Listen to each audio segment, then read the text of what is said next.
Hi everyone, ನಮಸ್ತೆ. ಇದು ನನ್ನ ಶಂಕು ಪುಷ್ಪದ ಆರ್ಚ್. ಆ್ಯಕ್ಚುಲಿ ಫುಲ್ ಬಿಟ್ಟಾಗಿ ಇನ್ನೂ ತುಂಬ ಚೆನ್ನಾಗಿ ಕಾಣುತ್ತೆ. ಈಗ ಸದ್ಯಕ್ಕೆ ಇಷ್ಟು ಮಾತ್ರ ಹೂಗಳಿವೆ. ಸೊ ಅದನ್ನೆಲ್ಲ ತಗೊಳ್ಳೋಣ.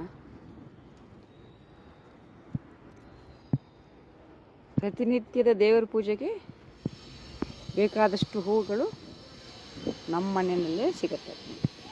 ಅಂಗಡಿಯಿಂದ ತರಲೇಬೇಕು ಅನ್ನೋದೇನೂ ಇಲ್ಲ.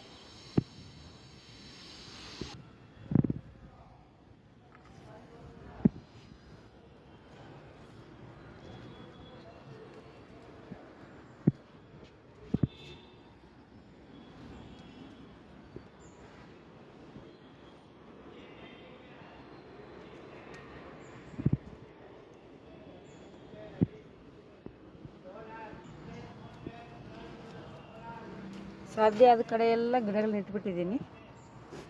ಸೊ ಒಂದಲ್ಲ ಅಂದರೆ ಎರಡು ಹೂವು ಸಿಗತ್ತೆ. ಇದೆಲ್ಲ ಬಿಳಿ ಸ್ಫಟಿಕ, ಇದು ಕೆಂಪು ಸ್ಫಟಿಕ.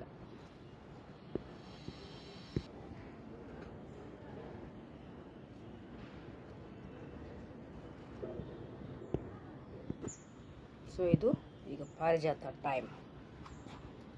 ಪುಟ್ಟ ಗಿಡ ಅಂತ ದೊಡ್ಡದೇನಿಲ್ಲ.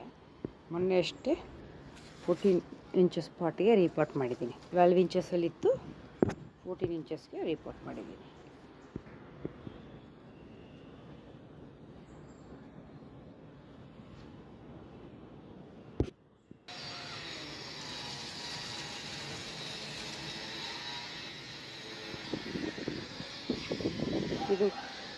ಇದು ಕಾಕಡ. ಆ್ಯಕ್ಚುಲಿ ಈಗ ಮಳೆ ಕಾರಣದಿಂದ ಸ್ವಲ್ಪ ಹೂಗಳು ಕಡಿಮೆ, ಇಲ್ಲಾಂದರೆ ತುಂಬ ಸಿಗುತ್ತೆ. ಇನ್ನು ದಾಸವಾಳ ಗುಲಾಬಿ ತೆಗೆದ್ರೆ ಅಂತೂ ನನಗೆ ಚಿಕ್ಕ ಟ್ರೇ ಸಾಕಾಗೋದಿಲ್ಲ. ಸೊ ಇಷ್ಟದ್ದು ಹೂವು ಇದ್ದರೆ ಸಾಕಲ್ವ ದೇವ್ರ ಪೂಜೆಗೆ. Thank you for watching. ನಮಸ್ತೆ.